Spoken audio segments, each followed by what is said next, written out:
হাইকোর্টের নির্দেশে প্রায় 25,000 শিক্ষক শিক্ষিকার চাকরি চলে গিয়েছে। তারা এখন রাস্তায় বসে রয়েছে। তাদের মধ্যে যোগ্যরাও রয়েছে, তাদের মধ্যে আবার সাদা ওএমআর দেওয়া, ফাঁকা ওএমআর জমা দেওয়া অযোগ্যরাও রয়েছে, যারা লক্ষ লক্ষ টাকার বিনিময়ে চাকরিটা কিনে নিয়েছিল এবং তাদেরকে চাকরি বিক্রি করেছে এই রাজ্যের নেতা মন্ত্রীরা, কমিশনের বড় বড় আধিকারিকরা।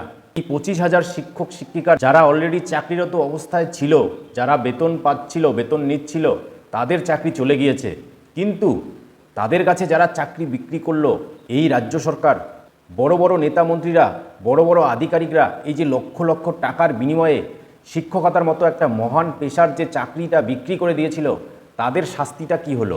হাইকোর্ট এই 25,000 শিক্ষকের চাকরি বাতিল করে দিয়েছে, কারণ তাদের ওএমআরের মধ্যে অসঙ্গতি মিলেছে এবং কমিশন ওএমআর সঠিকভাবে সংরক্ষণ করেনি, ওএমআরগুলো পুড়িয়ে ফেলেছে। সেই ওএমআরগুলো না পাওয়ার কারণে আজকে হাইকোর্ট কিন্তু এই চাকরিগুলো বাতিল করে দিল।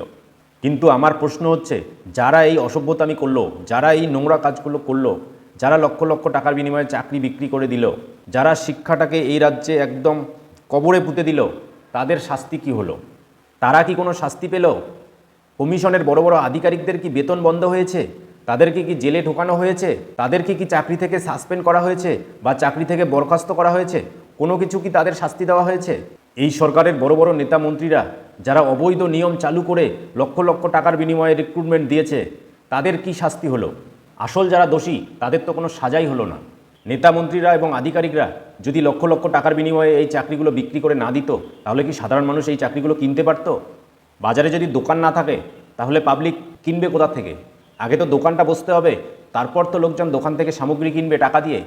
এখানেও সেরকম অবস্থা। সরকার চাকরির দোকান দিয়েছে, সেই জন্য লোকজন টাকা দিয়ে চাকরি কিনেছে এবং এখানে যারা চাকরি কিনেছে তারাও যেমন অপরাধী, একই রকম যারা এই চাকরিগুলো বিক্রি করেছে তারা, যারা কিনেছে তাদের চেয়েও বেশি অপরাধী। মেইন অপরাধী তারাই। তারা যদি বিক্রি না করতো, তাহলে তো সাধারণ মানুষ কিনতেই পারতো না। আজকে শিক্ষার মতো একটা গুরুত্বপূর্ণ জায়গা, শিক্ষকতার মতো একটা মহান পেশা, যেখানে সমাজের ভবিষ্যৎ, দেশের ভবিষ্যৎ গড়ে তোলা হয়, ছোট ছোট বাচ্চাদের শিক্ষাদান করা হয়। আজকের ছোট ছোট ছেলেমেয়েরা শিক্ষা গ্রহণ করে যাতে ভবিষ্যতে ডাক্তার, ইঞ্জিনিয়ার এবং আরও বড় বড় জায়গায় যেতে পারে, সেই রকম একটা মহান পেশার মধ্যে এই রকম একটা দুর্নীতি, এইরকম একটা বর্বরতা করেছে এই সরকার এবং এই সরকারের বিভিন্ন নেতা মন্ত্রীরা টাকার বিনিময়ে এইরকম একটা মহান পেশাকে বিক্রি করে দিয়েছে। কিন্তু আজকে তাদের কোনো শাস্তি হলো না, শুধুমাত্র 25,000 শিক্ষক শিক্ষিকার চাকরি চলে গেল। কিন্তু যারা এই নোংরা কাজটা, যারা এই অসভ্য বর্বর কাজগুলো করেছে, এই চাকরিগুলো বিক্রি করে দিয়েছে, তাদের কোনো শাস্তি হলো না। কেন হলো না? ধরুন আপনার বাড়িতে চুরি হয়ে গিয়েছে, চোর আপনার বাড়ি থেকে একটি মূল্যবান জিনিস চুরি করে নিয়েছে এবং সেই চোরটি একটি কোনো দোকানে সেই জিনিসটি বিক্রি করে দিয়েছে। এবার আপনি সেটা, এই রিপোর্টটা পুলিশে জানালেন। পুলিশ তারপরে তদন্ত করে চোরটাকে ধরল এবং চোরটা যে দোকানে মালটা বিক্রি করে দিয়েছে সেই দোকান থেকে সেই জিনিসটাকে উদ্ধার করা হলো এবং উদ্ধার করে আপনাকে ফেরত দেওয়া হলো। এবার মাঝখানে কে রয়েছে? চোরটা। আপনার জিনিস আপনি পেয়ে গেলেন, এবার চোরটা, আপনার জিনিস তো আপনি পেয়ে গেলেন, তাই বলে কি আপনি চোরটাকে কি ছেড়ে দেবেন? চোরটার কি কোনো শাস্তি হবে না? অবশ্যই চোরটাকে কোনো না কোনো শাস্তি দিতে হবে। আপনাকে আইন অনুযায়ী সেই চোরটাকে শাস্তি দিতে হবে এবং চোরটা শাস্তি পাবেই। আজকে যাদের চাকরি গিয়েছে এবং যারা চাকরি পায়নি, তাদের পরীক্ষাটা কে নিয়েছে? পরীক্ষাটা নিয়েছে কমিশন। যদি কোনো দুর্নীতি হয়ে থাকে, যদি কোনো পরীক্ষাতে ত্রুটি হয়ে থাকে বা নিয়োগ সংক্রান্ত কোনো রকম ত্রুটি হয়ে থাকে, তার দায় কার? সরকারের এবং কমিশনের। এই যে নিয়োগ সংক্রান্ত সমস্ত পদ্ধতি, এই সমস্ত পদ্ধতির স্বচ্ছতা রাখার দায়িত্ব কার? কমিশনের, অর্থাৎ সরকারের। কিন্তু তারা সেই স্বচ্ছতা রাখেনি, উল্টে তারা দুর্নীতির উপর দুর্নীতি করেছে এবং সেই দুর্নীতি ঢাকার জন্য আবার দুর্নীতি করেছে।